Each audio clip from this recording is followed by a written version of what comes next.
Good morning. Good morning. I hope you're safe and well because that is the most important thing. Well, I mean, what a week it's been. We've had all of the panic buying on fuel. So, what was a minor problem for some BP garages has certainly become a nationwide problem. I don't know how it's affecting the delivery of chemicals per se, but I'm sure there's going to be some kind of knock on effect. It can't just be affecting domestic vehicles, can it? And also, there's been a couple of minor things happening that makes me a bit worried about logistics problems as well. First of all, this week we've had the move from the GB plate on British vehicles to the UK plate, and you can just imagine somebody in, I don't know, some part of the EU suddenly turning around and saying, "No, you cannot come into our country, sir. You have the wrong plate." So. And also, we've got a thing which may affect quite a few chemical companies if they're moving stuff between the EU and GB in reusable containers, particularly reusable IBCs. Now, when I worked in the industry, which, as you may know, is a very, very long time ago, we had some heated IBCs. They were made of stainless steel and really, really, really nice things. They were really expensive to make at the time. And of course, they were reused regularly. And a colleague of mine also has specific containers for a rather hazardous chemical, which goes between Germany and the UK regularly. And so there's an extra GB and EU safety and security declaration that's coming into force today. And it's mainly affecting empty pallets, but also empty containers.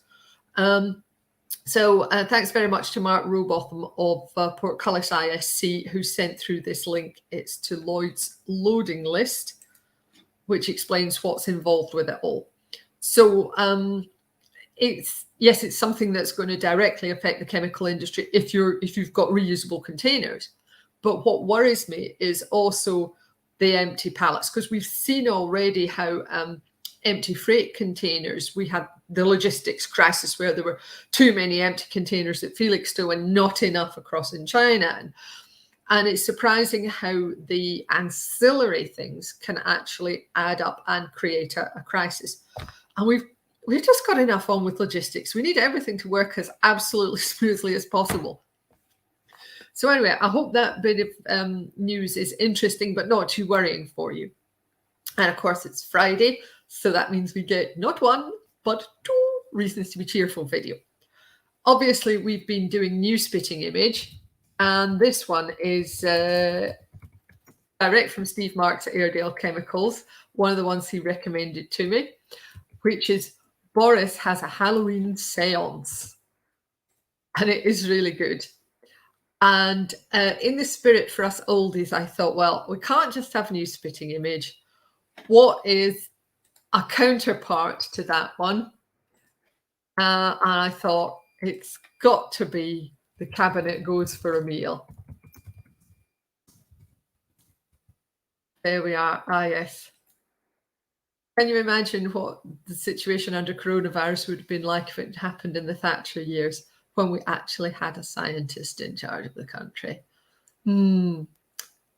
Anyway, I hope you have a really good weekend. I hope the weather brightens up a bit, but I fear it's going to rain on us all, at least here in the UK.